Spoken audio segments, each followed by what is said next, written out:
नमो भगवते वासुदेवाय। ओम नमो भगवते वासुदेवाय। ओम अज्ञानतिमिरान्धस्य ज्ञानाञ्जनशलाकया चक्षुरुन्मीलितं येन तस्मै श्रीगुरवे नमः। नमो विष्णुपादाय कृष्णप्रेष्ठाय भूतले श्रीमते भक्तिवेदान्त स्वामिन् इति नामिने। नमस्ते सरस्वते देवे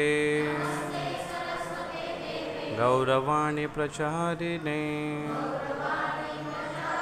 निर्विशेष शून्यवादी पाश्चात्य देशतारिणे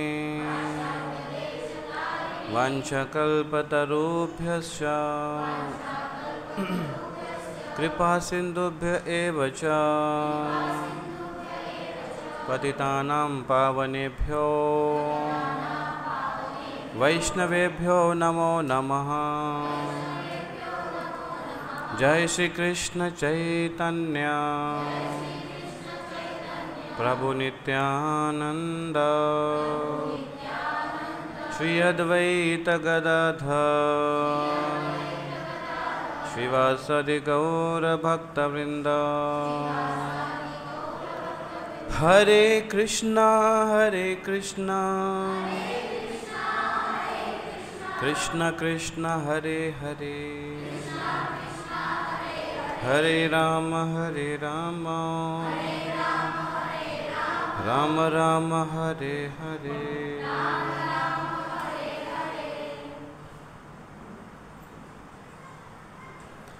हरे कृष्णा। सर्व भक्तांचं स्वागत आहे।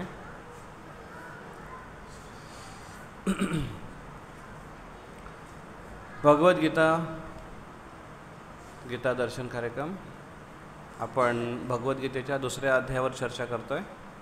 अध्याय आता सुरू झाला आहे आणि पहिले 3 श्लोक संपलेत ज्यावर आपण चर्चा केली, ज्यामध्ये भगवान कृष्ण अर्जुनाला एक चास्टाइजमेंट देत आहेत, थोडं ओरडत आहेत त्यांना किंवा त्यांना प्रताडित करतात। आणि ते श्लोक होते जसं मागचा श्लोक आहे,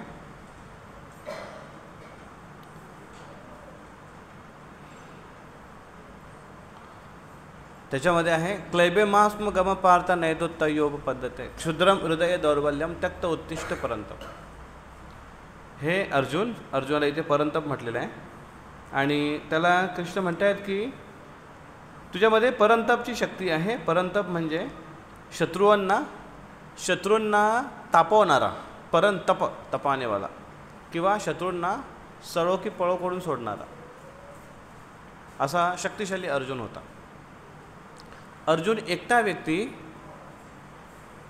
हजारो लोकांशी युद्ध करू शकत होता धनुष्यबाण घेऊन। कसं काय करू शकतो एक व्यक्ती? पिक्चरमध्ये बघा तुम्हाला दिसेल एक हिरो कसा 10 लोकांशी फायटिंग मारतो, तो असा फूक मारतो तरी तो हिरो विलन असतो तसा आकाशामध्ये उडतो। तर तसं नसतं इथे, त्यांच्यामध्ये खरोखर स्किल आहेत। आर्चरी जे तुम्ही महाभारताची सिरियलमध्ये बघाल तर सिरियलमध्ये पण तेवढं चांगलं दाखवू शकले नाही ते, एवढे त्यांची शूरवीरता होती अर्जुनाची। त्याच्यामुळे एका वेळास ते खूप लोकांशी युद्ध करू शकत होते, म्हणून त्यांचं नाव आहे ते होते अतिरथी, जे एका वेळेस अनेको रथींशी युद्ध करू शकतात। शक्तिशाली आहेत ते युद्धामध्ये, युद्ध कलेमध्ये, आणि त्यांच्याकडे वेपन्स आहेत, असे दिव्य अस्त्र आहेत त्यांच्याकडे। तर मग त्यांना परंतप म्हटलेलं आहे, पण तरी पण ते म्हणतात की क्लैब्यमास्म गम पार्थ, हे अर्जुन तुझ्यामध्ये क्लैब्यम म्हणजे नपुसकता, ही तुझ्यामध्ये नपुसकता कुठून आली याविषयी ते सांगतात। तर दुसऱ्या अध्यायाच्या पहिल्या श्लोकामध्ये संजय सांगतात की अशा पद्धतीने कृष्ण अर्जुनाला दोन्ही सेनेच्या मध्ये घेऊन आले होते आणि आता अर्जुन कृष्णाला म्हटलं की मी युद्ध करणार नाही आणि असं म्हटल्यानंतर अर्जुनाची अशी दयनीय अवस्था बघून कृष्ण बोलायला सुरुवात करतात असं पहिल्या श्लोकामध्ये म्हणतात ते. आणि दुसऱ्या श्लोकामध्ये श्री भगवान उवाच त्याच्यामध्ये कृष्ण म्हणतात कुतस्त्वा कश्मलमिदम, तुमच्यामध्ये कश्मल कुठून आला? कश्मल म्हणजे काय? कश्मल म्हणजे काय? मागच्या वेळेस आपण चर्चा केली होती. कश्मल, कश्मलम, कश्मल म्हणजे काय?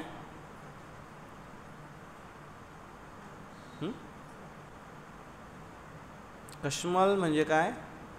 नाही, त्या दिवशी झालं त्या दिवशी मी नव्हतो. कश्मल म्हणजे काय?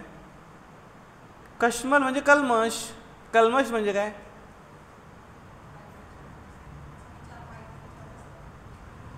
वाईट विचार. ओके, कल्मश. अजून कल्मश म्हणजे काय?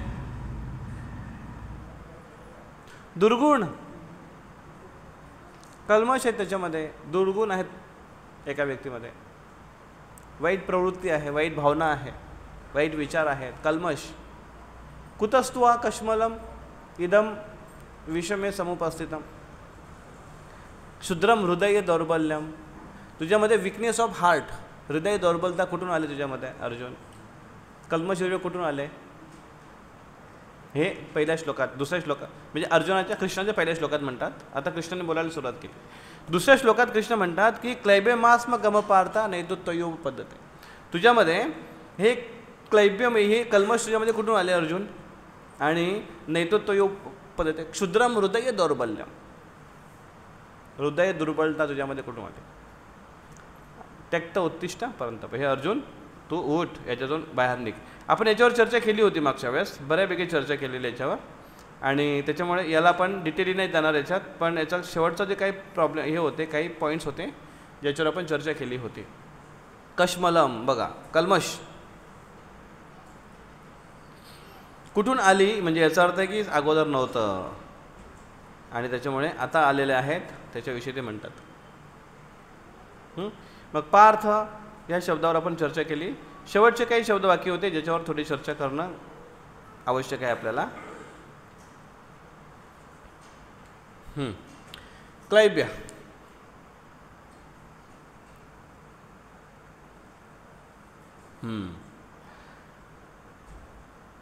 की अर्जुनाला नपुसकता म्हणतात. नपुसकत्व अर्जुनामध्ये कुठून आले हे म्हणतात.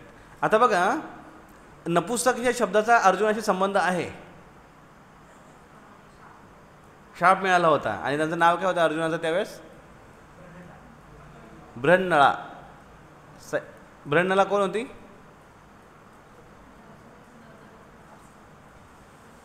काय करत, काय त्यांची सेवा होती?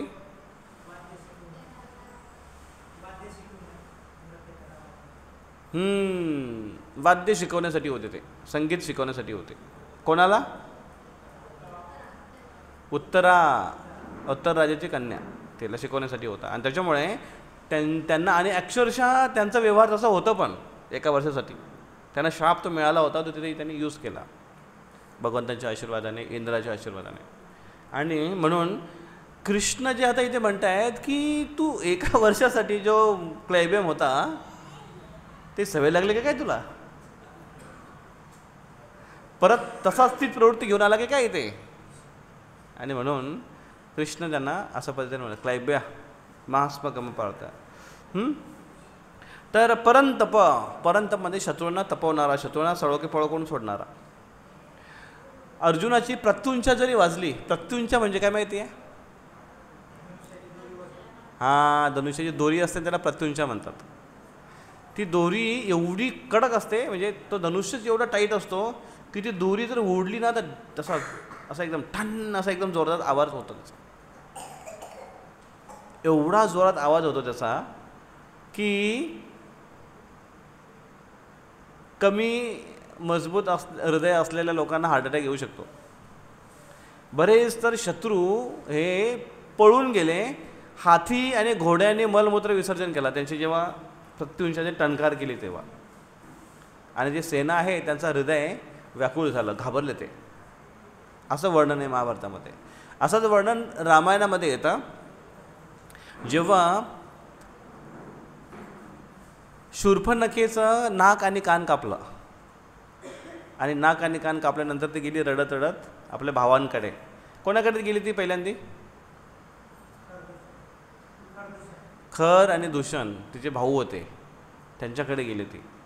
आणि त्यांना त्यांनी सांगितलं की ते 14,000 सेना होती त्यांची. तर सुरुवातीला त्यांनी 8 लोकांना पाठवलं. दोघेच आहेत का ते? राम लक्ष्मण ठीक आहे, 8 जणांना पाठवलं त्यांनी, जा आणि मारून ये त्यांना. आणि ते तिथे आले आणि रामचंद्राने बघितलं की हे आले तिथे. आणि तेव्हा रामचंद्राने सीतामाईला घेऊन गुफेत जायला सांगितलं लक्ष्मणला. आणि तेव्हा रामचंद्राने आपल्या धनुष्याला प्रत्युंचा चढवली. म्हणजे दरवेळेस प्रत्युंचा चढवलेली नसायची किंवा नसते, किंवा दोरी असली गळ्यात ठेवण्यासाठी तरी पण ती लूज असते, तेव्हा धनुष्य तयार नाही. काय कारण असेल? प्रत्येक वेळेस लोडेड गन ठेवत नाही, काय कारण असेल? फायर होऊ शकते कधी पण. मग धनुष्याला असं का केलं जात नाही? कारण असू शकतात काही पण मोस्टली असं होतं की एखाद्या गोष्टीला जर तुम्ही एखाद्या ठराविक आकारामध्ये जर तुम्ही बांधून ठेवलं खूप महिन्यापर्यंत, तर त्याचा त्या आकाराचं त्याला ते एक सवय पडलेली असते, किंवा तो आकार त्याला परमनंट पडतो. असं होतं ना बऱ्याच वेळा, तसा आकार पडतो. बांबूला बघा तुम्ही असं वाकून ठेवा खूप दिवस, महिने, त्याच्यानंतर त्याला तुम्ही सोडा, त्याचा आकार असा बनलेला असेल. तो धनुष्य तसा असतो कमान. आणि त्याला जर दोरीने खेचून जर तसाच ठेवला काही दिवस, तर त्याची जी शक्ती आहे किंवा त्याची जी मजबूतपणा आहे, तो दोरीला जो ताण आहे तो राहणार नाही तेवढ्या वेळासाठी. त्याला पुन्हा मग पुढच्या वेळेस युद्धासाठी पुढच्या त्याला अजून खेचावा लागेल. तर तो एक कारण आहे त्याच्या मागचा. आणि तेव्हा त्यांनी चढवली प्रत्युंश, आणि जो त्यांनी टणकार केला त्या धनुष्याचा, तर ते जे 8 जे सेना आले होती, 8 की 8 सेना आले होते, त्यांचे जे राक्षस आले होते, त्यांच्याकडे वेपन होते,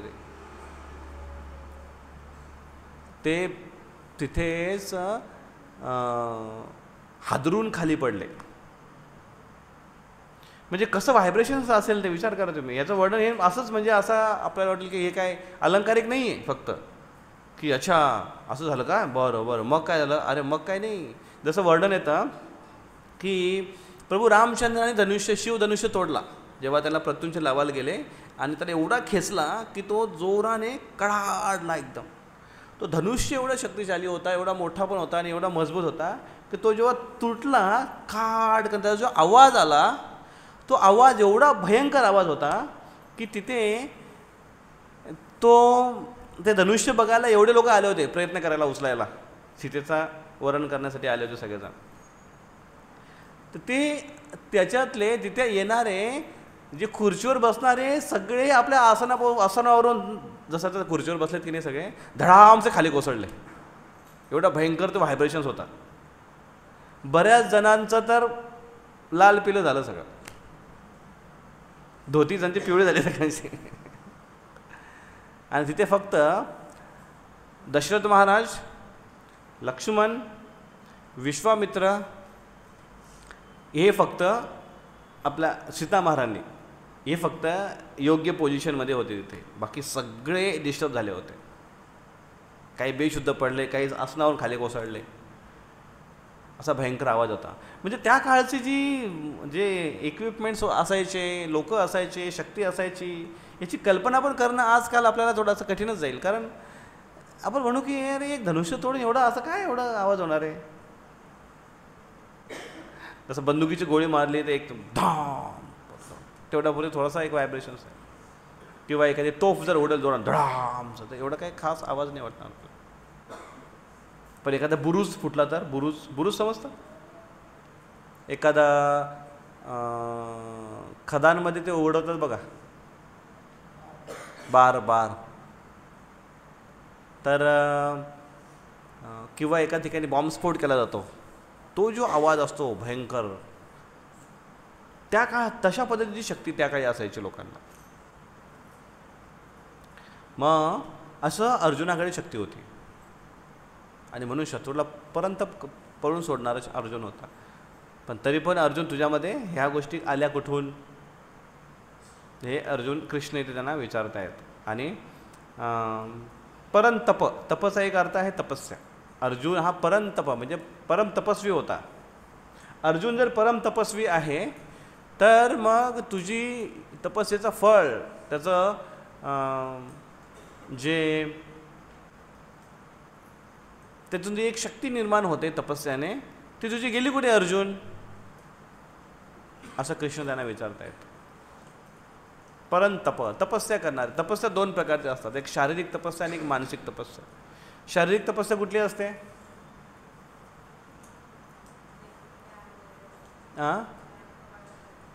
व्यायाम कवायत नाही. शारीरिक तपस्या कुठली असते? उद्या एकादशी आहे तर उद्या एकादशीचं पालन करणं ही शारीरिक तपस्या झाली. घरून बरंच काय काय कामं आहेत, बसलोय आपण, आराम करायचा बसलोय खुर्चीमध्ये, टी व्ही लावले समोर, कंटाळा आहे, पण अचानक आठवलं अरे आज रविवारी सत्संगला बोलला होता, कोणाचा फोन आला होता, जायचं, मग जीवावर येतं बाहेर निघाला. हे शरीराचं तप झालं, तिथून निघून इकडे येणं. आणि इथे आल्यानंतर बसलो आणि बसल्यानंतर मनाला पकडून पकडून इकडे आणणं, परत परत परत परत मन पळतो की नाही इकडे तिकडे, मनात विचार येतात, हे झाली मानसिक तपस्या. तपस्या दोन प्रकारच्या आहेत, शारीरिक तपस्या, मानसिक तपस्या. आणि अर्जुन अशा पद्धतीने तपस्वी व्यक्ती होता. शारीरिक तपस्या त्याची तर खूप होती. त्याने वनवासामध्ये एवढे वर्ष होते, ते किती वर्ष होते वनवासात?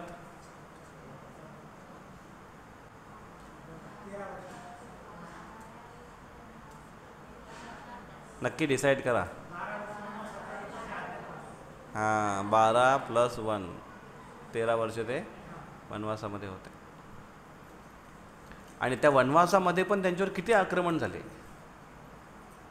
त्याच्यानंतर ते जेव्हा ते हिमालयाच्या रेंजमध्ये गेले होते, तिकडे एवढा भयंकर वातावरण होतं वनवासामध्ये, ते तिकडे फिरत होते तेव्हा. यक्ष लोकांमध्ये पण गेले होते, भीमसेन गेला होता यक्ष लोकांमध्ये.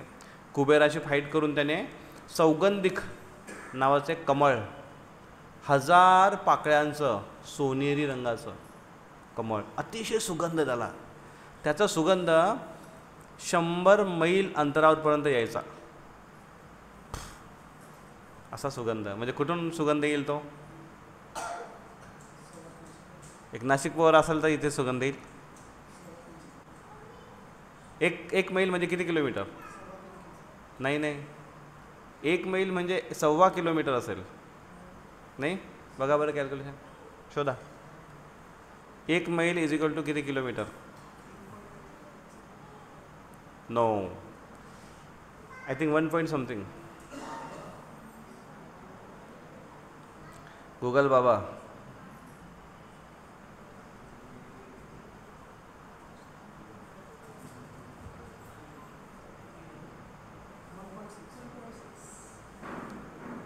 सांगितलं ना, 1.6 म्हणजे किती किती 100 मैल म्हणजे तरी नाशिकपासून थोडंसं अलीकडे. नाशिक एक किती 200 किलोमीटर जास्त असेल. तर सौगंधिक त्याच्यासाठी ते गेले होते. तर त्या ठिकाणी त्या रेंजमध्ये जेव्हा ते फिरत होते, खूप भयंकर तपस्या होती तिकडे. तिथून चालणं कठीण होत होतं पांडवांना. त्यावेळेस घटोत्कच, भीमाचा पुत्र, यांनी त्यांना आपल्या खांद्यावर उचलून घेतलं आणि त्या रेंजमधून त्यांनी पार केलं. कारण घटोत्कच मोठा शक्तिशाली होता आणि राक्षस होता, मोठा होता. घटोत्कच कोणाचा मुलगा? भीमसेनचा मुलगा होता. तर अशा पद्धतीने त्यांना भयंकर तपस्याला सामोरे जावं लागलं. पाशुपात अस्त्र मिळवण्यासाठी स्वर्गामध्ये इंद्र गेला होता, अर्जुन गेला होता. भयंकर तपस्या, शारीरिक तपस्या भयंकर होती त्यांची, आणि मानसिक तपस्या पण खूप होती. त्यांच्यावर ज्या पद्धतीने आक्रमण करण्यात आलं, त्यांच्यावर ज्या पद्धतीने संशयात पण बघण्यात आलं. जेव्हा पांडुराजा, कुंती महाराणी आणि पांडुराजाची दुसरी पत्नी, काय नाव त्यांचं?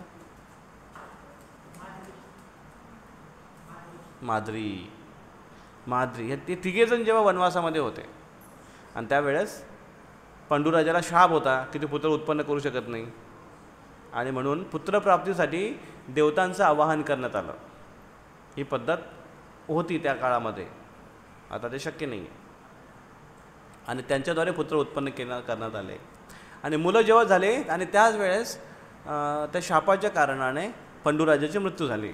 आणि त्याच्यामुळे पंडूराजाच्या सोबत सती म्हणून त्यांची माद्री पत्नी सती म्हणून गेली. सती म्हणजे समजता, सती गेली. मग आता एकटी राहिली कुंती आणि तिच्यासोबत 5 मुलं.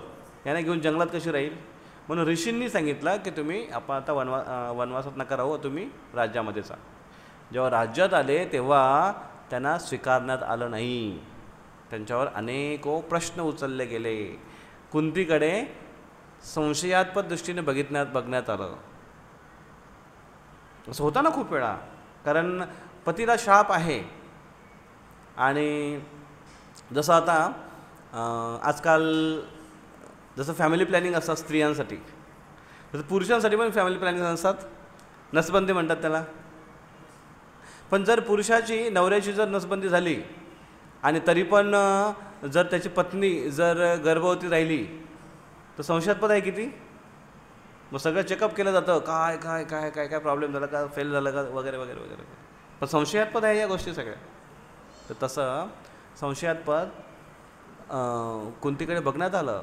आणि बरेच तेव्हा ते त्यांना स्वीकार करत नव्हते. त्यावेळेस ऋषी साधू तिथे आले आणि त्यांनी सांगितलं की आम्ही ग्वाही देतो, कारण आमच्या आश्रममध्ये राहून, आमच्या जवळ राहून, आमच्या आजूबाजूला राहून ह्या गोष्टी घडल्यात, आम्हाला माहिती आहे, आम्ही त्याची साक्षी देतो आहे. आणि ते राजाला स्वीकार करावा लागलं धृतराष्ट्र. अशा पद्धतीने अनेको संकटांना तोंड देत गेले ते, अनेको तपस्यांना तोंड देत गेले ते तप. आणि तरी पण अर्जुन मागे फिरला नाही. मग आत्ता त्यांच्यावर ह्या गोष्टी कशा आल्या त्यांच्यावर? आता त्यांना अशा, आता अर्जुन एवढं सगळं तू सहन करून पुढे आलास, तू एवढा तुला तपवणारा आहेस, तू तपस्या करणारा सुद्धा आहेस, तुला आता तुझ्यामध्ये ह्या अशा गोष्टी कुठून आल्या, विकनेस ऑफ हार्ट कुठून आल्या, हे ते म्हणतायत. आणि त्याच्यामुळे ह्या श्लोकाचा टेक होम मेसेज काय आहे? कुतस्त्वा, कुठून आल्या ह्या गोष्टी? तर त्या पद्धतीने एखादा जीव, एखादा व्यक्ती, जीव जसं आपण सगळेजण आहे, हे कुठून आलो? भगवंताच्या धामातून आलो, आध्यात्मिक जगातून आलो आहे. पण इथे आल्यानंतर भौतिक दूषण आलेलं आहे आपल्यामध्ये, विकनेस ऑफ हार्ट. कशामुळे? अज्ञानामुळे. काय त्याचा परिणाम आहे? त्याचा परिणाम असा आहे की आपण भौतिक स्वतःचं अस्तित्व समजतोय. मी शरीर नाही, मी आत्मा आहे, मी आत्मा नाही, मी शरीर आहे, हे अस्तित्व समजतोय. आणि हेच माझं जीवन आहे. आणि जे माझं शारीरिक कर्तव्य आहे तेच माझं खरं जीवन आहे, याला समजून जीवन यापन करतोय. आणि शेवटी मरतोय आणि पुन्हा जन्म होतोय, चक्रामध्ये अटकतोय. पण हा त्याचा खरा स्वभाव नाही. त्याच्यामध्ये चुकून दुसरा स्वभाव प्राप्त झालेला आहे. म्हणून कृष्ण विचारतात सगळ्या जीवांना, कुतस्त्वा कश्मलम इदम, तुमच्यामध्ये हे कल्मश आले कुठून? कुठून आले? भौतिक जगामध्ये आल्यामुळे आणि मायेच्या प्रभावामुळे अज्ञानामध्ये जीव अटकला गेला आणि त्याच्यामध्ये शारीरिक बुद्धी निर्माण झाली. शारीरिक बुद्धी म्हणजे काय? मी शरीर आहे, माझं नाव अंकुश पांडुराव धोंडे किंवा पोपटराव चिमणराव कावळे, आणि ही माझी फॅमिली, ही माझी पत्नी, हिचं नाव काय? मैना पोपटराव कावळे.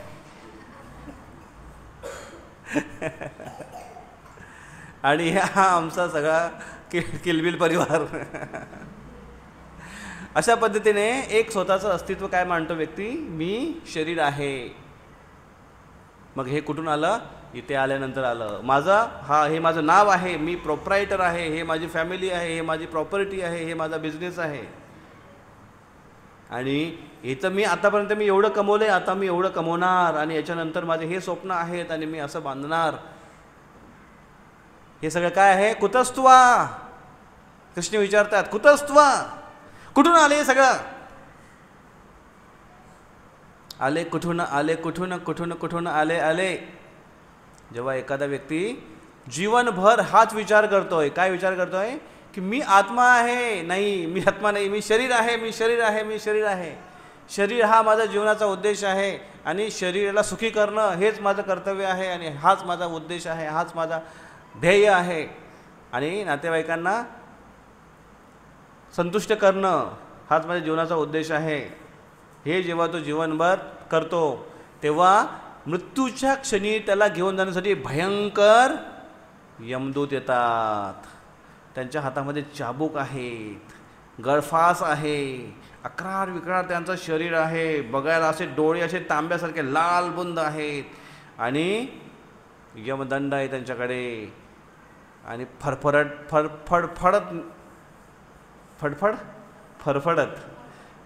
न्यायला येतात. असे त्यांना बघूनच व्यक्ती घाबरतो, असा की मलमूत्र विसर्जन करतो बेडमध्येच रात्री शेवटच्या क्षणामध्ये. आणि त्यावेळेस तो जो व्यक्ती जीवनभर जर भगवंताचं नाव घेणार नाही, हरे कृष्ण कृष्ण कृष्ण हरे हरे, हरे राम राम राम हरे हरे, जो व्यक्ती आयुष्यभर भगवंताचं नाव घेत नाही, हरे कृष्ण कृष्ण हले कृष्ण कृष्ण हले हले, तो व्यक्ती मृत्यूच्या समय काय म्हणतो माहिती का? आले कुठून आले आले यम यम आले. जो म्हणत नाही आयुष्यभर आले राम आले कृष्ण कृष्ण आले हरे राम राम राम, तो म्हणतो आले यम यम आले यम आले. आता कुठून आले अरे कुठून काय पकडणार तुला आता फास्ट आणि घेऊन जाणार. आणि म्हणून टेक होम मेसेज काय आहे? कृष्ण काय म्हणतात? अर्जुनास फक्त नाही म्हणत, आपल्या सर्वांना म्हणतात, कुतस्वा कश्मला मिदम, कुठून आले तुझ्यामध्ये हे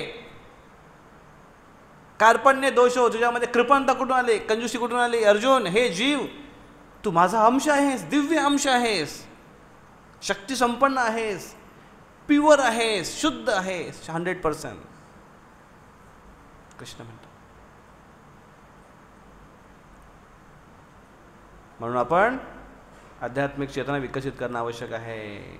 कश्मल, कुठले कुठले कश्मल आहेत? अनार्य, अनआर्य, आर्य नाही, प्रबुद्ध नाही, धार्मिक नाही, सनातनी नाही आहे. तर सनातनी कुठून आलं?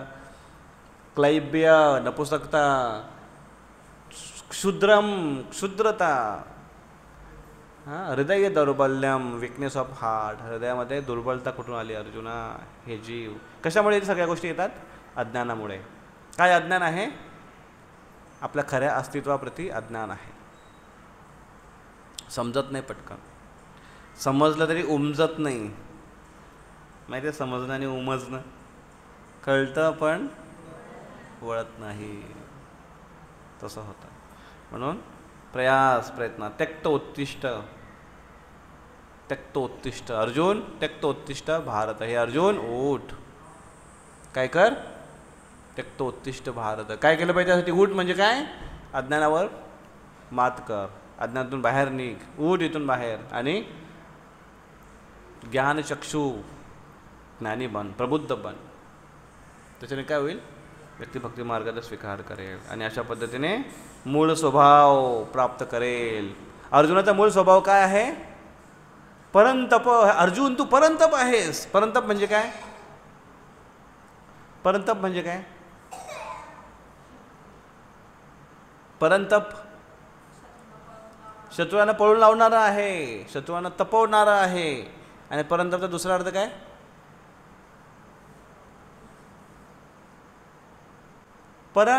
परम तप करणार आहे अर्जुन. शारीरिक मानसिक तपस्या आहे त्याची. परम तप करणार आहे तो आणि शत्रूला पण पळणार आहे तुझ्यामध्ये. हे त्याच्यामध्ये वास्तविक क्षत्रिय गुण आहेत, पण आता ते क्षत्रिय गुण गेलेत. कृष्ण म्हणतात जीवांना, सगळ्यांना, तुझा मूळ स्वभाव होता तो परंतप. तुझ्यासमोर माया टिकू शकत नाही का? कृष्ण सूर्य सम माया है अंधकार, जहा कृष्ण तहा नाही मायार अधिकार. कृष्ण सूर्यासारखे आहेत, म्हणून जीवात्मा सुद्धा सूर्यासारखा प्रकाशमान आहे, तेजस्वी आहे. फक्त कृष्णाने एवढं तेज नाही आहे, पण तेजस्वी आहे. कृष्ण सूर्य. माया आहे अंधकार. माया ही भौतिक प्रकृती आहे, ही माया आहे, अंधकार सारखी आहे. जहा कृष्ण तहा नाही माया अधिकार. ते कृष्ण तिथे मायाचा अधिकार नाही, म्हणजे आपण कृष्णापासून दूर गेलोय असं इथे म्हणताय. तर हा आपण याच्यातून टेक होम मेसेज हा घेतलेला आहे. श्लोक नंबर 3. आता आपण श्लोक नंबर 4 वर चर्चा करूया. सर्वांनी म्हणा हा श्लोक.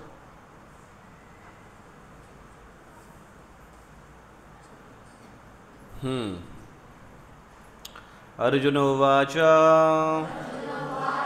कथं भीष्ममहं संख्ये द्रोणं च मधुसूदन येषुभिः प्रतियोत्स्यामि पूजार्हा वरिसूदन. अर्जुन उवाच कथं भीष्ममहं संख्ये द्रोणं च मधुसूदन येषुभिः प्रतियोत्स्यामि पूजार्हा वरिसूदन. अर्जुन उवाच कथं भीष्ममहं संख्ये द्रोणं च मधुसूदन येषुभिः प्रतियोत्स्यामि पूजार्हा वरिसूदन. अर्जुन उवाच. अर्जुन ने कहा, अर्जुन म्हणाले ते. Arjuna said, O killer of enemies, O killer of Madhu, how can I counter attack with arrows in battle men like Bhishma and Drona who are worthy of my worship. काय म्हणतात इथे कृष्ण अर्जुन. आता अर्जुन कृष्णाला उत्तर देत आहेत काहीच. कृष्णांनी म्हटलं की उत्तिष्ठ, उठ. मग अर्जुन म्हणतायत कथम भीष्म महम संख्ये.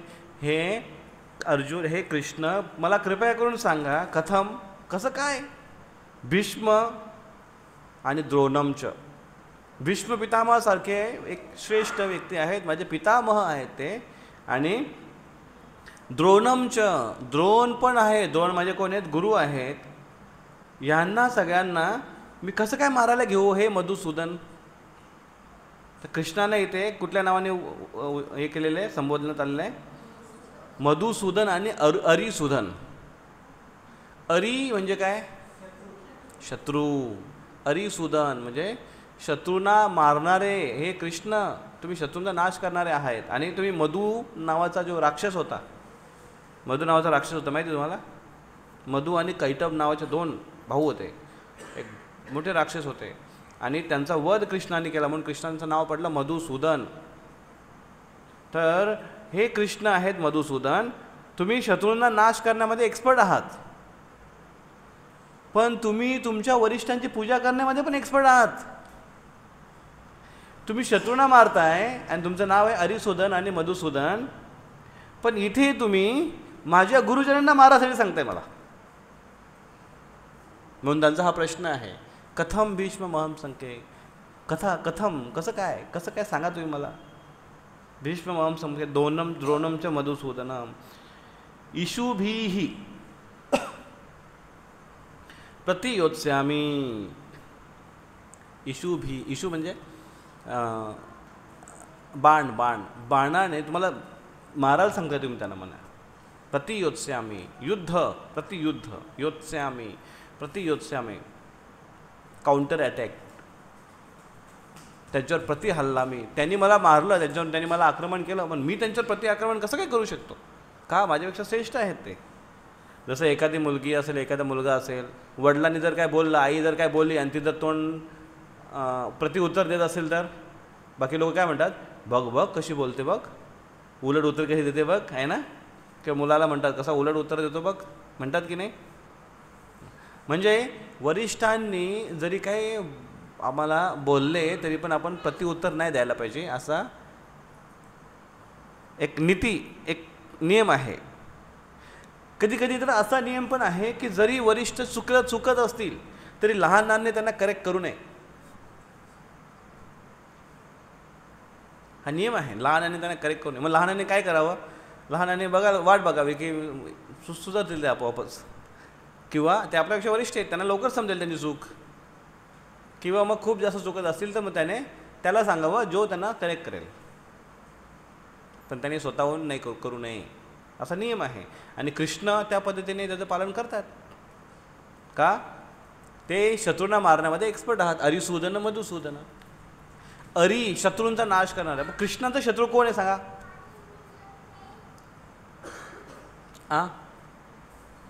कृष्णाचा शत्रू कोण आहे? कोणीच नाही आहे या जगामध्ये. कारण कृष्ण सर्वांचे पिता आहेत. पिता हा मुलाचा शत्रू कसा काय असू शकतो? असू शकतो का शत्रू? किती पण नालायक मुलगा असू द्या किंवा मुलगी असू द्या, शत्रू असेल का त्यांचा? शत्रू होऊ शकतो का तो? नाही होऊ शकत. तो त्यांना आई वडील त्यांना पनिश करतील, पण कशासाठी? कशासाठी? त्यांना सुधारण्यासाठी. आहे की नाही? मुलांना सुधारण्यासाठी त्यांना पनिश करतील, त्यांना शिक्षा देतील, त्यांना मारतील, त्यांना झोडतील, हाताची खास घालवतील, पण त्यांच्या चांगल्यासाठी. मुलांनी याची चूक पुन्हा करू नये म्हणून ते करतात. मग आई वडील जर, या भौतिक जगातले आई वडील जर एवढा विचार करतात, हे तर भगवान परमपिता आहेत. अहम बीज प्रदा पिता, कृष्ण गीतेमध्ये म्हणतात. मी बीज देणारा पिता आहे या सृष्टीमध्ये प्रत्येक जीवाचा. केवळ मनुष्यच नाही आहे, केवळ प्राणीच नाही आहे, पक्षीच नाही आहे, झाडं नाही आहे, झुडपं नाही आहे, वनस्पती नाही, गवत नाही आहे, किडे मकोडे, प्रत्येक जीव माझा पुत्र आहे. मग कृष्ण त्यांचा शत्रू कसे असू शकतात?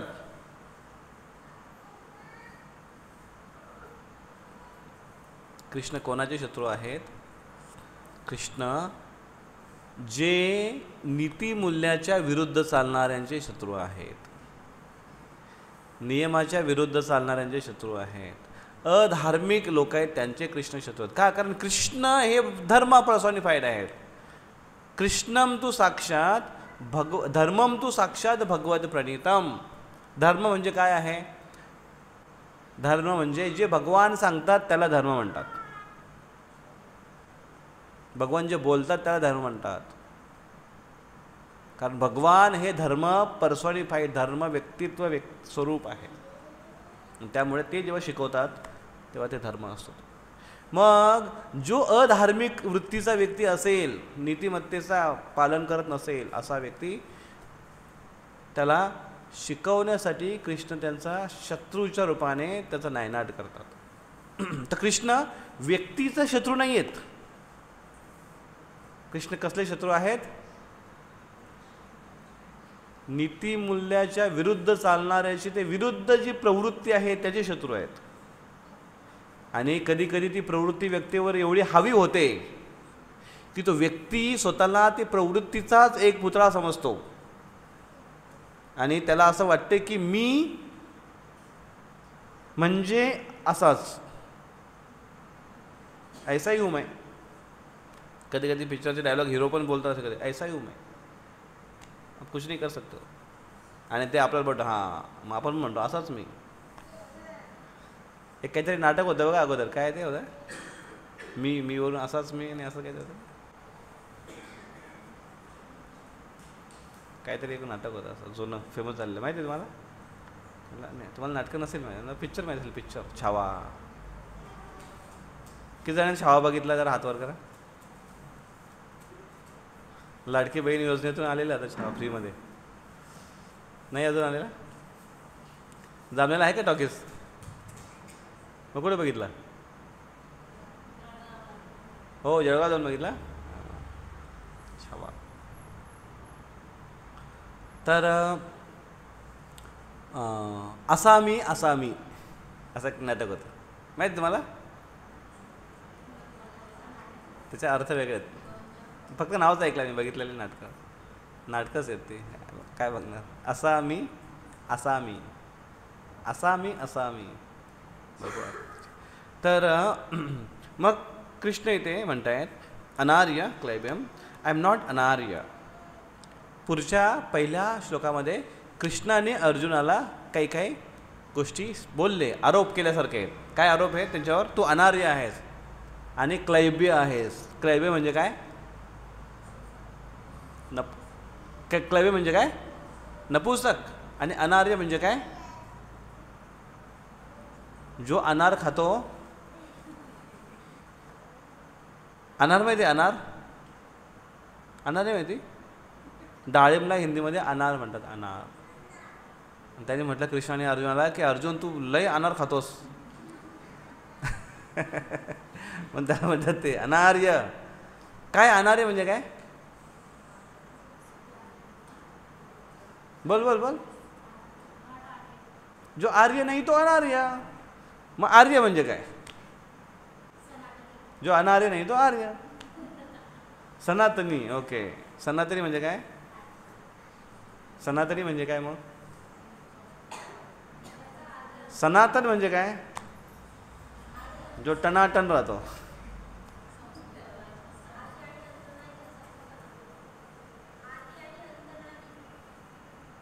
आर्य आणि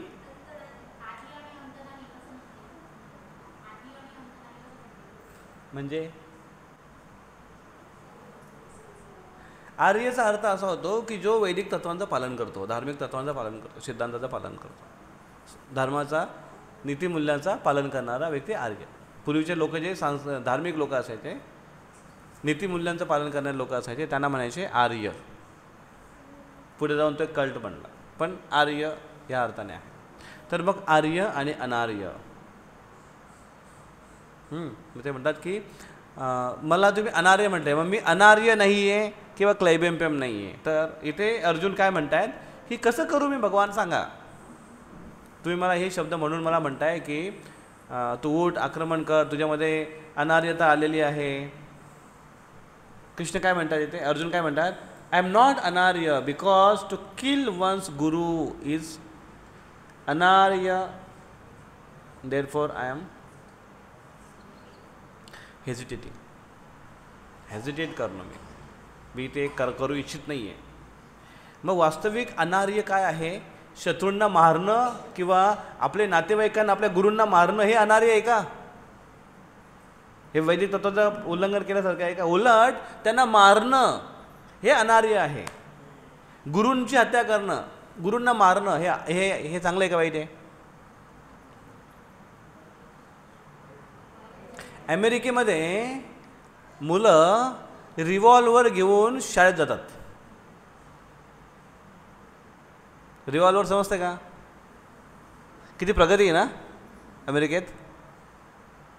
पण इथे भारतामध्ये पण लोक जातात फक्त दिवाळीला. भारतामध्ये पण आपले पोरं पिस्तूल घेऊन शाळेत जातात, पण फक्त दिवाळीसाठी. का त्याचे पिस्तूल कसे असतात? फाट फाट फाट फाट फाट फाट. त्यांचे खरोखर रिव्हॉल्वर असतात, लोडेड गन असते त्यांच्याकडे. त्याच्यामुळे एक दुसऱ्याला मित्रांमित्रांचे जर भांडण झाले तिथे, आणि तो म्हणतो हे बघ, लगेच तो रिव्हॉल्वर काढेल. चुप बाईस, लगेच तो पण रिव्हॉल्वर काढेल. मग तो ठीक आहे चल जाऊ दे. का दोघे एकमेकाला मारण्यापेक्षा. म्हणजे जर मुलांकडे रिव्हॉल्वर आहे, टीचर काय बोलणार आहे त्यांना?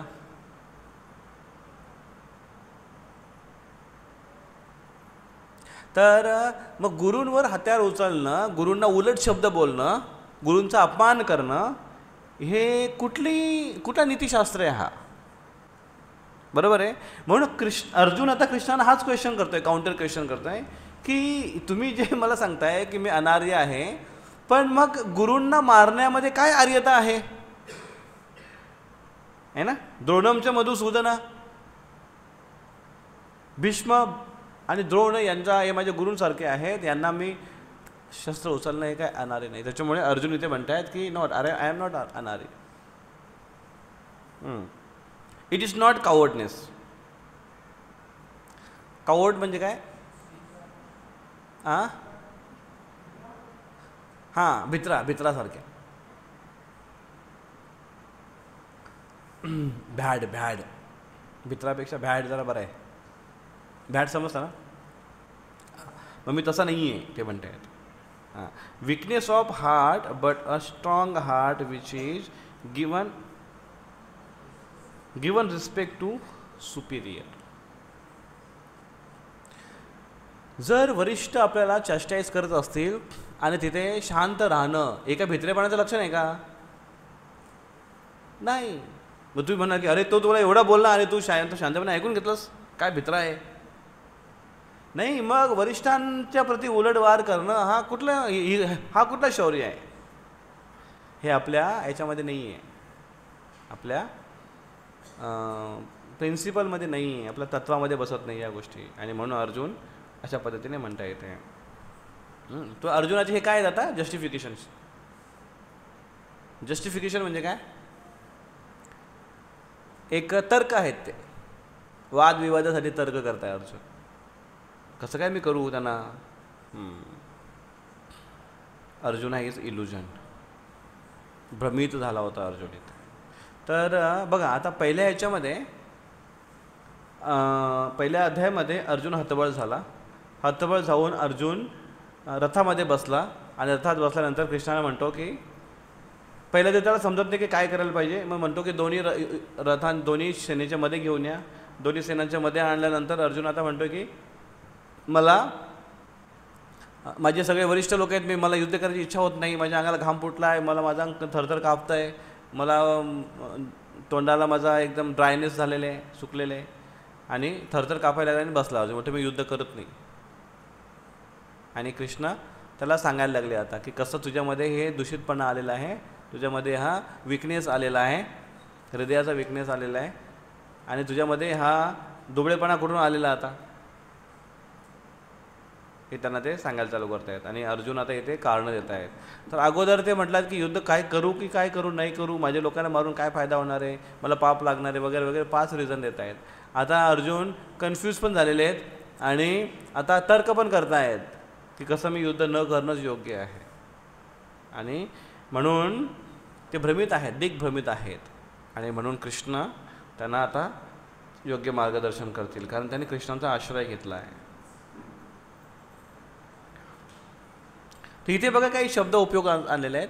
मधुसूदन आणि अरिसूदन, म्हणजे शत्रूंचा नाश करणारे. अरिसूदन आणि मधुसूदन. मधुसूदन म्हणजे काय, मधु नावाचा जो राक्षस होता, 2 राक्षस होते, मधु आणि कैटभ. आणि यांनी खूप त्राई केली होती. तर भगवान विष्णू, सगळे देवतागण भगवान विष्णूंकडे आले. त्यांनी म्हटलं की 2 असुर आहेत, मधु आणि कैटभ, आणि यांच्यापासून आमचं रक्षण करा. आणि भगवान विष्णू अवतरित होऊन त्यांचा वध केला. त्याच्यामुळे भगवानचं नाव पडलं मधुसूदन, अरिसूदन.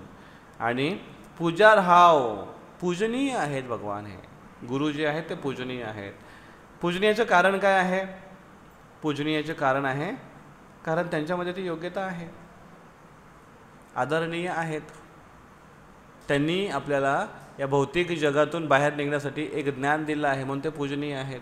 किंवा त्यांनी आम्हाला एक शिक्षण दिलेलं आहे, कुठलं, मार्शल आर्ट, युद्धकला त्यांनी आपल्याला शिक्षण दिलं म्हणून ते पूजनीय आहेत. जो पण व्यक्ती शिकवतो आपल्याला तो पूजनीय आहे. भले ते आध्यात्मिक शिकव, भौतिक शिकव, तो पूजनीय आहे. भले एखाद्याने तुम्हाला तलवार चालवायला शिकवले तर पूजनीय आहे, एखाद्याने तुम्हाला रिव्हॉल्वर बंदूक चालवायला शिकवले तर पण पूजनीय आहे. हां, फक्त जर तो चुकीच्या कामासाठी वापरत असेल तर ते मात्र पूजनीय नाही. आवाज येत नाही का तिकडे, पूजनीय नाही ते. जर एखादा व्यक्ती चुकीच्या कारणासाठी मार्गदर्शन करतो तर तो पूजनीय नाही. आणि जर तो स्वतःच्या स्वार्थासाठी जर आपलं हित करून घेत असेल तर तो पूजनीय नाही. तुम्हाला आवाज येत नाही का तिकडे मागे, क्लिअर नाही ना.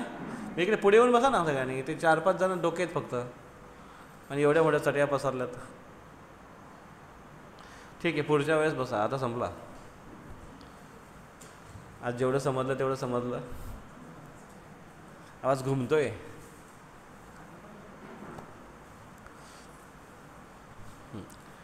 तर अशा पद्धतीने आजचा कार्यक्रम संपलेला आहे.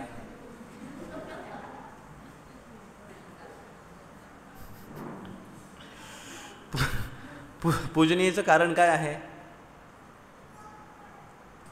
पूजनीयचं कारण काय आहे, कशामुळे आपण कोणाला पूजतो.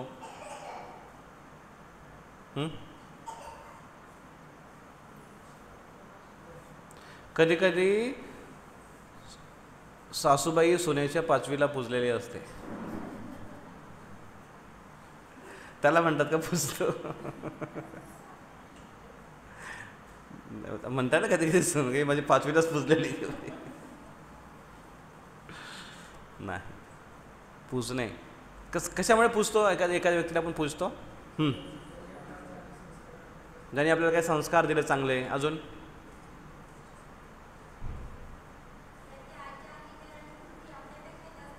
आपल्यापेक्षा जास्त श्रेष्ठ आहे, एक्सपर्ट आहे म्हणून आपण त्याला पूजतो, आदर करतो कमीत कमी.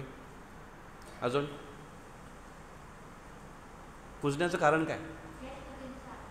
ज्येष्ठतेनुसार. अजून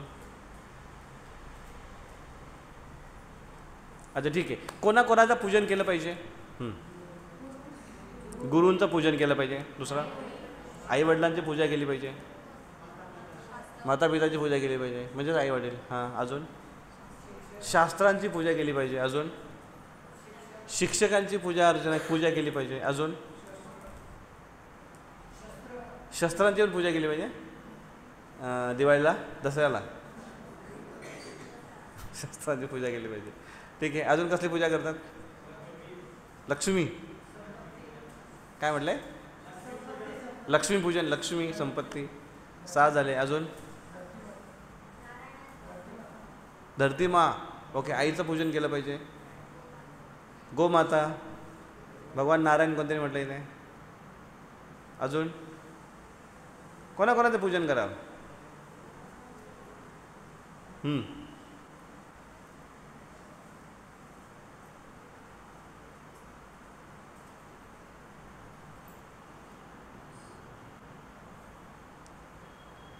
कुठे पण झाले नाही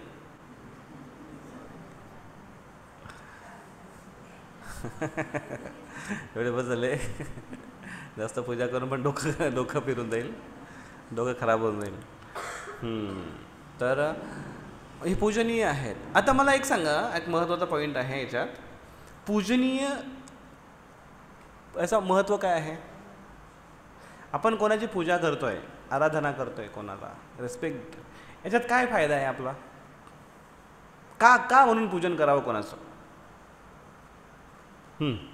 पहिला कारण सांगा. आपलं आचरण शुद्ध राहतं त्याची पूजा केल्याने.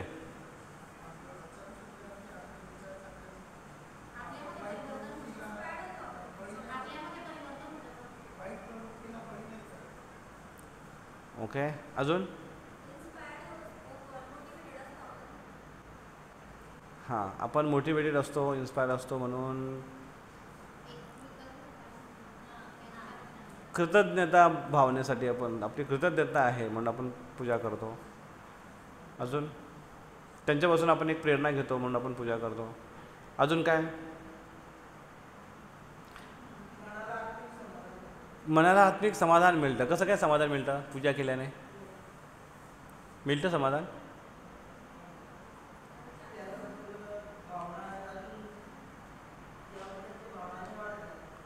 हां. ओके. भावना अजून वाढत जाते आपली, रिस्पेक्ट वाढत जातो आपला. अजून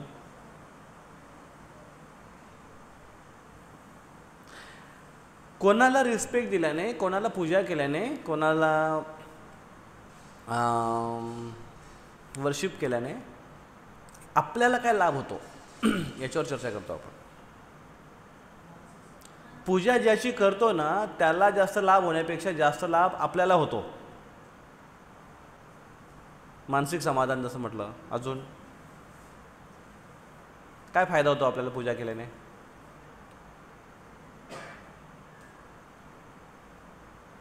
पहिली गोष्ट, आपण ऋणातून मुक्त होतो.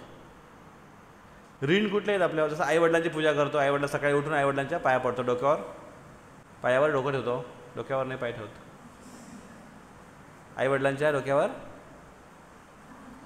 पायावर डोके ठेवतो.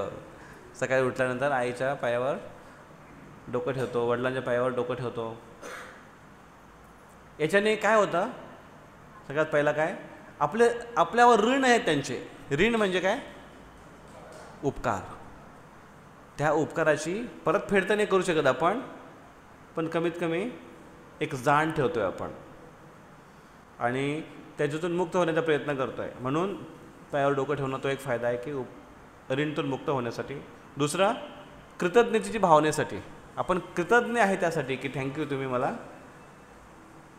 एवढी हे सगळ्या गोष्टी दिलं, तुमच्यामुळे हा फायदा होतोय, थँक्यू थँक्यू थँक्यू. कृतज्ञतेची भावना आपण हे करतो, आपला फायदा देतात कृतज्ञतेची भावना असेल तर. तिसरं काय कारण आहे, आपण नम्र राहतो. कोणासमोर आपण जेव्हा पूजनीय एखाद्या व्यक्तीसमोर असतो तेव्हा आपण नम्र असतो. नम्र राहणं हे चांगलं आहे नम्री होण्यापेक्षा. नम्री माहिती आहे, बाप नम्री बेटा 10 नम्री. नम्री आदमी हे पिक्चरचे नाव आहे सगळे. नम्री, नम्री म्हणजे एखादा व्यक्ती रंगीला सारखा किंवा गॅमलर सारखा. वरचढ, ओके, वरचढ नाही तो, हा वरचढच आहे पण तो चांगलाच चढलेला आहे मग तसा. तर तसं न होता तो नम्र होतो, त्याच्याने त्याचा लाभ आहे. काय लाभ आहे त्याच्या? नम्र राहण्याने काय फायदा होतो? नम्र बनल्याने काय फायदा होतो? नम्र बनण्याने अजून काही गोष्टी आपण वर जाण्यासाठी आपल्याला मदत होते. एखादा व्यक्ती नम्र नाही आहे म्हणजे त्याला तो म्हणतो की मला माहिती आहे, मला येतं, मी हुशार आहे. मग ज्याला येतं, जो हुशार आहे तो जास्त हुशारी किंवा जास्त अजून नवीन शिकण्याचा प्रयत्न नाही करणार. तो का? तो म्हणतो की मला येतं. ज्याला वाटतं की आपली टाकी फुल आहे, तो नळ जरी आले तो तर काय म्हणेल, पाणी भरेल आमचं, आहे की नाही? मग पाणी कोणाला मिळेल? ज्याला माहिती की आपलं भांडं रिकामं आहे. भांडं रिकामं ही भावना ठेवणं हे नम्रतेचं लक्षण आहे. आणि ज्याला ज्ञानाच्या बाबतीत पण तसंच आहे, ज्याला वाटेल की आपलं भांडं भरलं आहे. आपल्याला 4 श्लोक येत आहेत पहिल्या अध्यायातले, पूर्ण गीता पाठ, गीतेचा सगळा सार. एक जण भेटला होता आम्हाला, तो म्हटला की त्याला म्हटलं भगवद्गीता घे, प्रचारासाठी आम्ही गेलो होतो, गीता घे गीता घे. तो काय म्हणला होता, गीता महाराज अशी गीता अशी अशी अशी उगाळून प्यालोय आम्ही, उगाळून गीता उगाळून प्यालोय आम्ही. मी काय आम्हाला गीता देत आहे? म्हटलं म्हणजे उगाळून संपले असेल ना, आता हे दुसरी घ्या. म्हातारा होता, सनकला चांगला तो.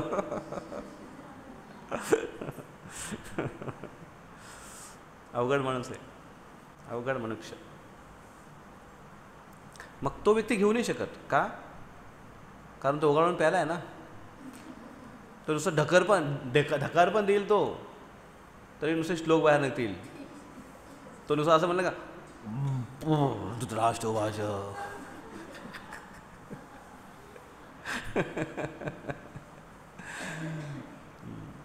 असं नाही होत. मग नम्रतेने फायदा होतो आपला. नम्रता, 3 गोष्टी झाल्या. दुसऱ्याची पूजा केल्याने 3 गोष्टी. अजून काय फायदा होतो? अहंकारची भावना निर्माण होत नाही, म्हणजेच नम्र. ओके, अहंकार भावना निर्माण होत नाही. अजून विचार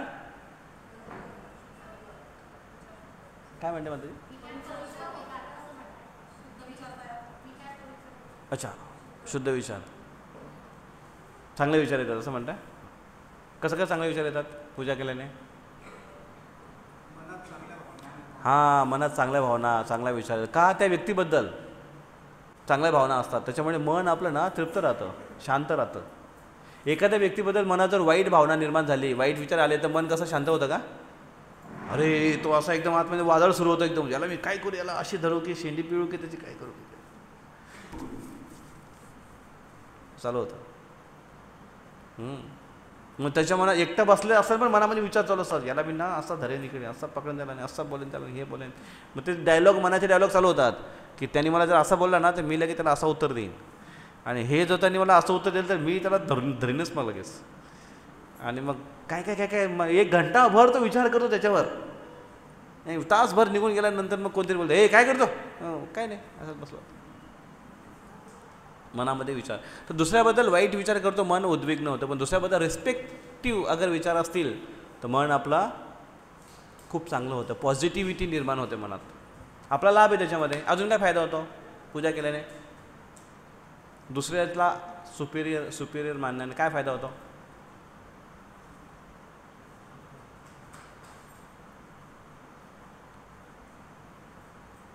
अजून काय फायदा होतो?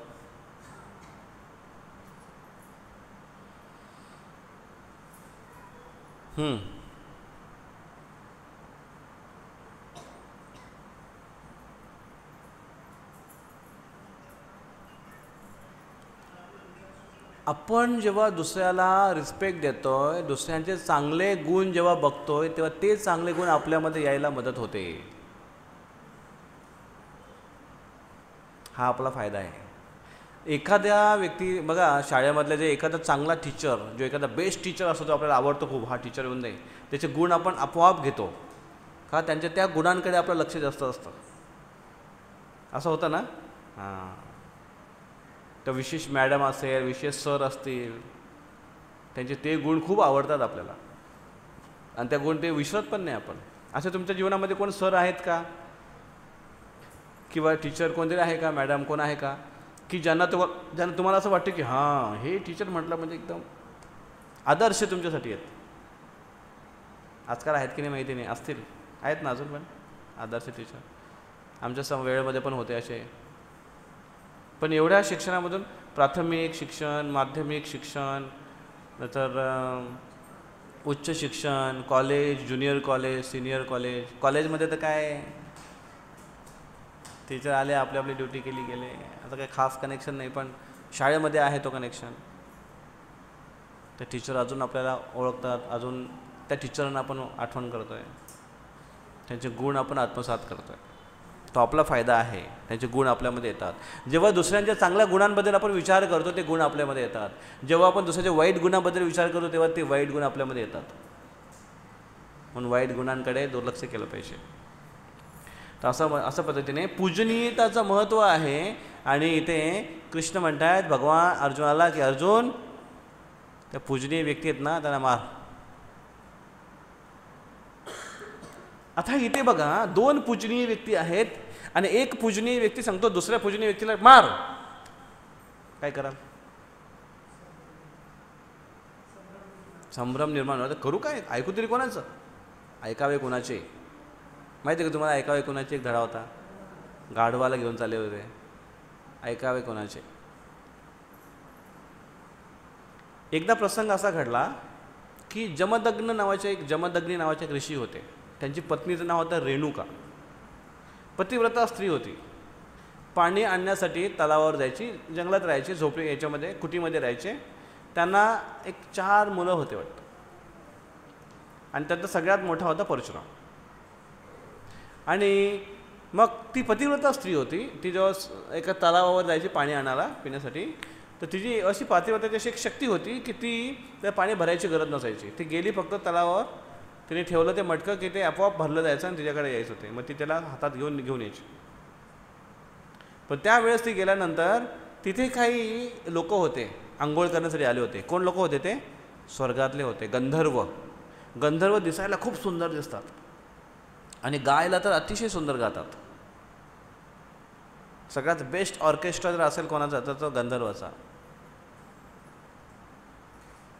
Without DJ.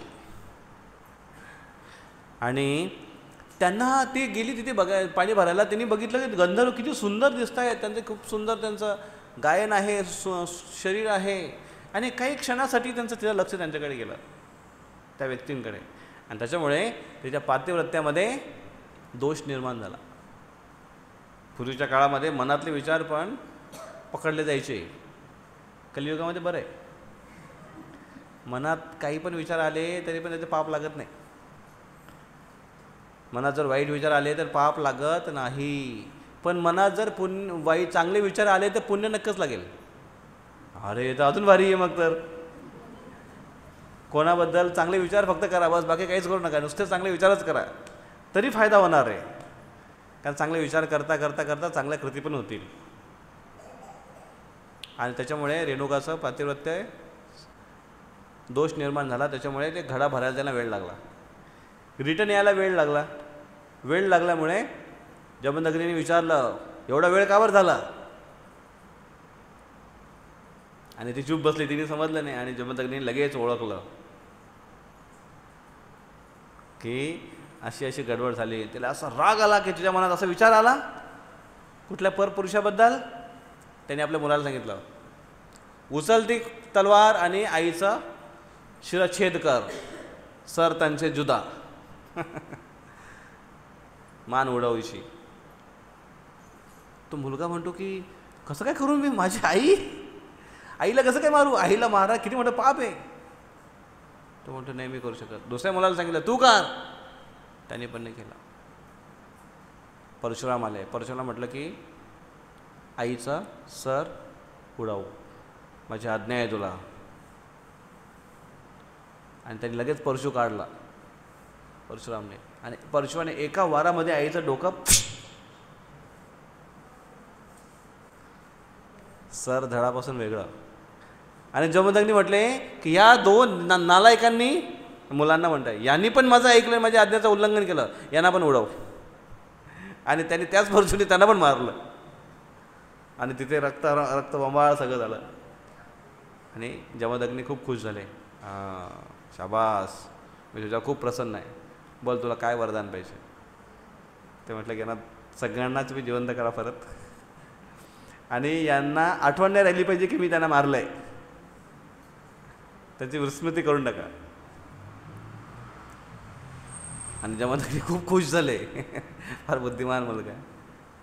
मग आता इथे प्रश्न असा आहे की आई पूजनीय आहे, वडील पूजनीय आहे, वडील आज्ञा करता आईचं सर उडव, काय केलं पाहिजे.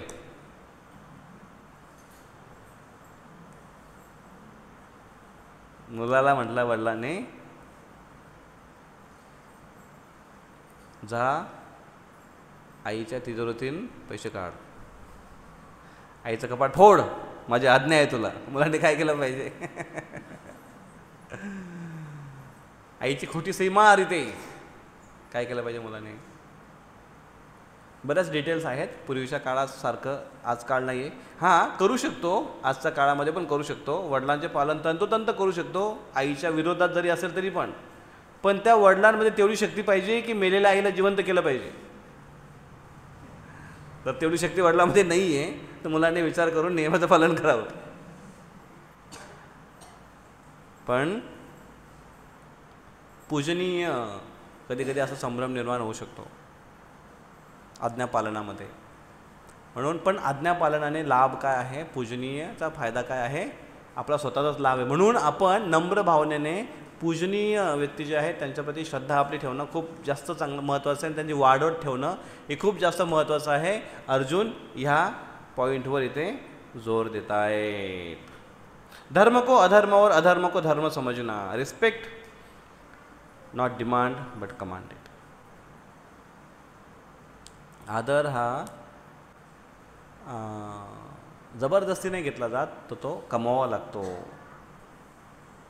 तर म्हणून ह्या गोष्टी धर्म अधर्म, अधर्मामध्ये अधर्मात धर्म, धर्मात अधर्म, या गोष्टी आपण जाणणं गरजेचं आहे. जसं इथे आईला मारणं हे अधर्म आहे, पण पिताच्या आज्ञेचं पालन करणं हे धर्म आहे.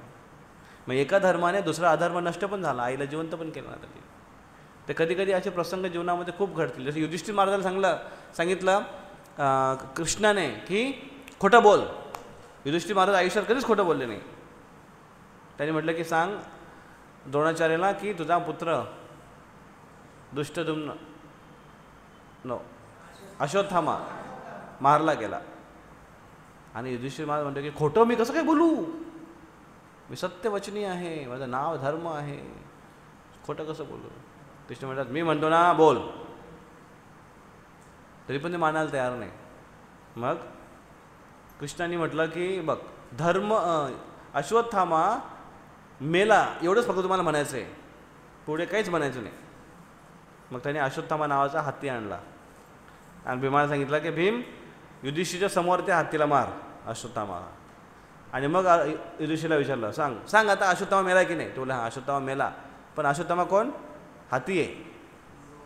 नरो वा कुंजरो, कुंजर म्हणजे हाती, नर किंवा हाती. मग जेव्हा ही झाली तयारी त्यावेळेस यांनी सगळ्यांनी सेटिंग केली होती भीमसेनने.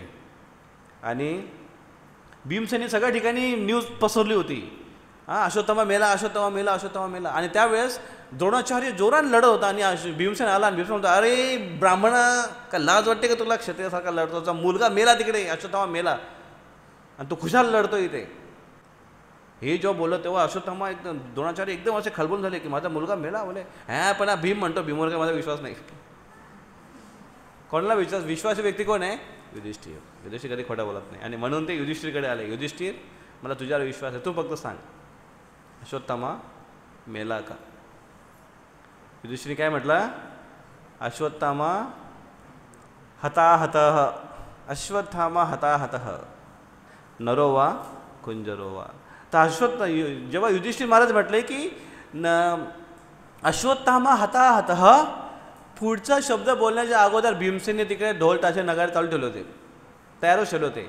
जसं ते म्हटले की अश्वत्थामा हताहत, धाड धाड धाड धाड धाड धाड चालू झालं आणि द्रोणाचार्य पुढचं शब्द ऐकूच शकले नाही, कारण त्याने एवढा शॉकच बसला होता की अश्वत्थामा हताहत मेला म्हणून. आणि तिथेच ते कोसळले, त्याच्या हातून शस्त्रच खाली पडलं आणि ते म्हणतात मी आता काय युद्ध करू? माझा एकुलता एक मुलगा होता, त्यासाठी मी सगळं करत होतो, तो गेला, आता मी काय युद्ध करू?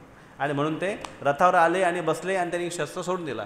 आणि तिथेच महाभारतात वर्णन, तिथेच त्यांनी भर युद्धाच्या रणांगणामध्ये बसून ध्यान लावून भगवंताला ध्यान लावलं.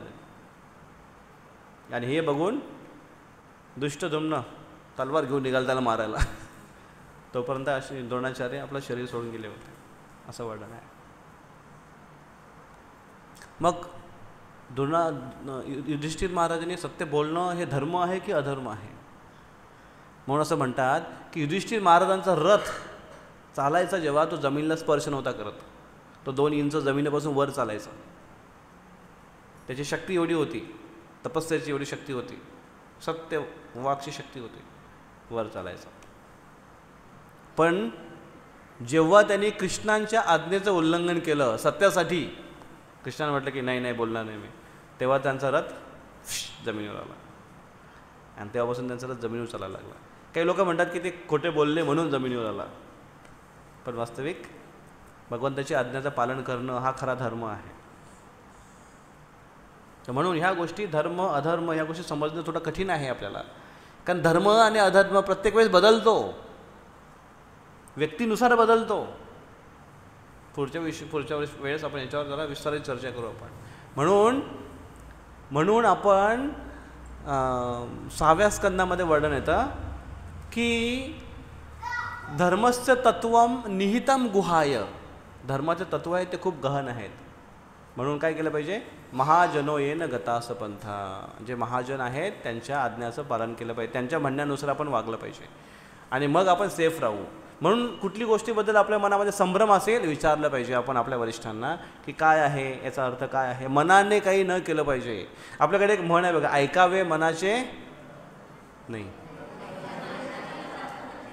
आता तुम्ही अजून ऐकताय व्यवस्थित, ऐकावे जनाचे नाही. भक्तीमध्ये आल्यानंतर आपल्याला कळतं की मनाचे करू नये, मन फार बदमाश आहे. मग काय करावं? ऐकावे जनाचे, करावे महाजनाचे. करावे महाजन, जे महाजन आहेत, महान जन आहेत, कोण? भगवंताचे भक्त आहेत, वैष्णव आहेत, त्यांच्या आज्ञेचं पालन केलं पाहिजे आपण, तर आपण धार्मिक तत्वावर राहू. अन्यथा मन कुठल्या कुठे घेऊन जाईल आपल्याला. मनोमार्गी गेला तो तेथीची मुकला, ठाईचा स्थिरावाला तोची धन्य. हरे कृष्ण कृष्ण कृष्ण हरे हरे, हरे राम राम राम हरे हरे. श्री श्री दादा मुरलीधर भगवान की जय. श्री भगवद गीता महापुराण की जय. श्रील प्रभुपाद की जय. ताई गौर प्रेमानंदे.